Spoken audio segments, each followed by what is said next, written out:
한 4년 전쯤인가요? 회사 생활할 때 굉장히 힘들었던 시기가 있었습니다. 지금 생각해보면은 저만 생각했더라면 더 편한 선택도 있었을 겁니다. 근데 하지만 당시에는 그 어떤 선택이 맞는지 알 수 없죠. 그러다가 그때 우연찮게 읽게 된 책이 하나 있습니다. 그게 이제 존 스튜어트 밀의 공리주의라는 책입니다. 이 책인데 굉장히 얇아요. 얇은데 굉장히 글밖에 없어요. 네, 지루하게도 글밖에 없고 그림도 하나 없는데 책에서의 핵심 공리주의라는 것은 많은 분들이 아는 내용이다시피 최대 다수의 최대 행복이 공리주의의 핵심이죠. 아주 간단히 말하면 그렇고 어떤 행동이 가장 많은 사람을 행복하게 만드는가 그것이 옳은 행동의 철학이라는 내용을 담았습니다. 가벼운 예시로 하면은 이제 가장 유명한 딜레마가 있죠. 기차 딜레마. 그게 이제 유명한 사고 실험 같은 거죠. 기차가 달려오고 있습니다. 선로에는 이제 5명이 있고 근데 이제 내가 그 선로를 바꾸면은 5명은 살고 1명이 이제 죽는 건데 나보고 이제 그 선로를 바꿀 거냐라는 질문을 던집니다.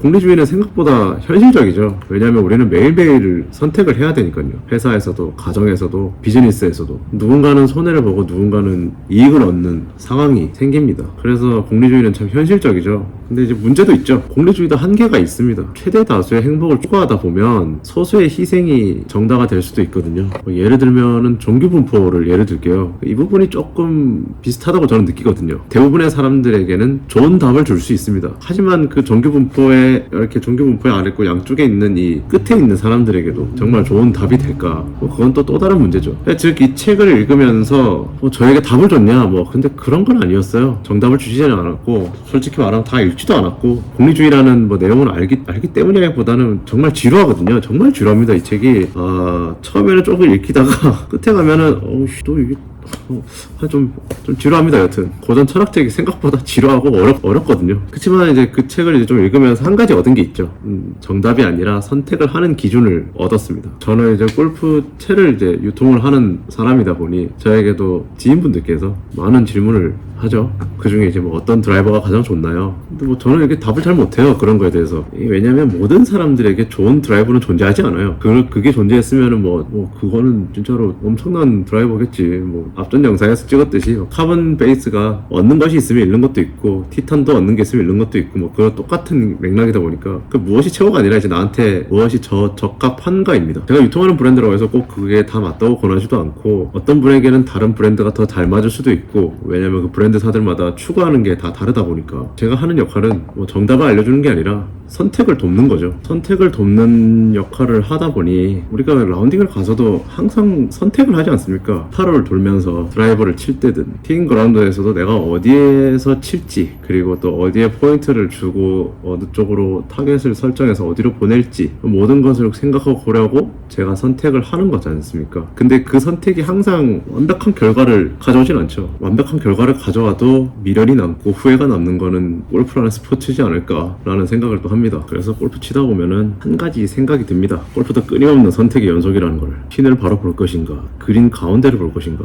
안전하게 레이업을 할 것인가, 매 순간마다 가장 좋은 선택을 하려고 하는 게 이 골프의 매력이지 않을까. 그리고 그 기회는 단 한 번이라는 거. 근데 제일 재밌는 게 가장 좋은 선택을 했다 해서 가장 좋은 결과가 나오지도 않아요. 그냥 확률적으로 가장 안전한 선택을 하는 건데 공이 나무를 맞출 수도 있고 무모한 선택을 했는데 정말 말도 안 되는 눈에 보이지도 않는 돌을 맞아서 핀에 붙는 경우도 있고 골프가 참 공리주의처럼 최선의 선택을 찾는 게임이지만 동시에 어떤 선택을 하더라도 미련과 후회가 남는 스포츠지 않나 그렇게 생각을 합니다. 그래서 또 그런 것도 있지 않습니까? 골프는 또 4명에서 치는 스포츠인데 어쨌든 스포츠라는 게 경쟁을 하는 거지 않습니까? 예를 들어서 약간의 경쟁이 있어요. 소소한 내기를 한다고 가정해봅시다.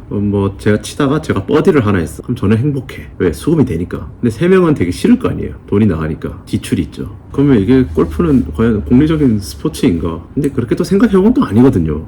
공리주의라면 4명 모두가 행복해야 돼요. 근데 누가 이기면 누구는 지고 스포츠가 다 그렇긴 하지. 정말 똑같은 위치에 가고 똑같이 플레이를 해도 누구는 좀 더 기분이 더 좋고 누구는 좀 더 기분이 안 좋을 수도 있죠. 아무리 똑같은 컨디션을 줘도 그럴 것 같네요. 방금 생각해보니까. 그래서 공리적으로 시작을 했는데 결국 이걸 이기적으로 가야 하나.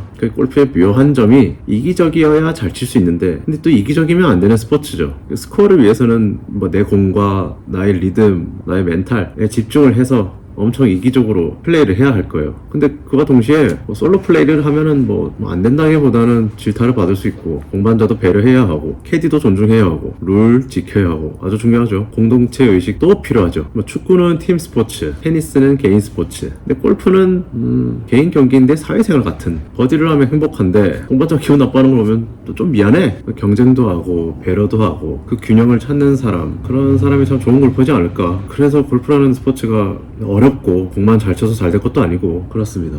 제가 공리주의라는 책을 최근에 다시 읽게 되었는데 읽다 보니까 뭐 저도 유튜브를 시작하다 보니까 뭐 이런 내용을 좀 공유해보고 싶어서 이 영상을 촬영하게 됐는데 조회수는 안 나올 거라 예상을 합니다. 왜냐면 정말 재미없는 내용이니까. 근데 누군가는 이 영상을 보면서 공감이라기보다는 아 골프라는 또 매력이 또 이런 게 있구나, 뭐 공감하시는 분도 계시겠지만 골프라는 매력이 이런 게 또 있구나 라고 생각했으면 좋겠다 싶어서 이 영상을 제작하게 되었고요. 골프의 진입장벽이 높다고 생각하는데 저는 오히려 더 반대거든요. 진입장벽이 가장 낮은 스포츠지 않나. 좀 너무 고급화되어 있는 이미지가 좀 있는데 권위적인 이미지도 있고. 왜 이게 진입장벽이 낮냐면 일단은 뭐 은퇴를 하든 뭐 나이가 몇이든 누구든지 시작은 할 수 있어요. 그럼 진입장벽이 일단 낮잖아요. 누구든지 시작은 할 수 있어. 근데 어느 정도 레벨에 올라가고 그 레벨에서 더 잘 치기 위해서는 그게 어려울 뿐이지 진입장벽은 굉장히 낮다고 생각하거든요. 그래서 누구든지 칠 수 있고 누구든지 즐길 수 있고 그런 스포츠가 더 대중화가 되기를 바라는 마음에 이 영상을 촬영하게 됐습니다. 이것도 한 공리적인 생각이네요. 이 부분에서 또 소수의 의견에 또 묵살이 될 수도 있겠지만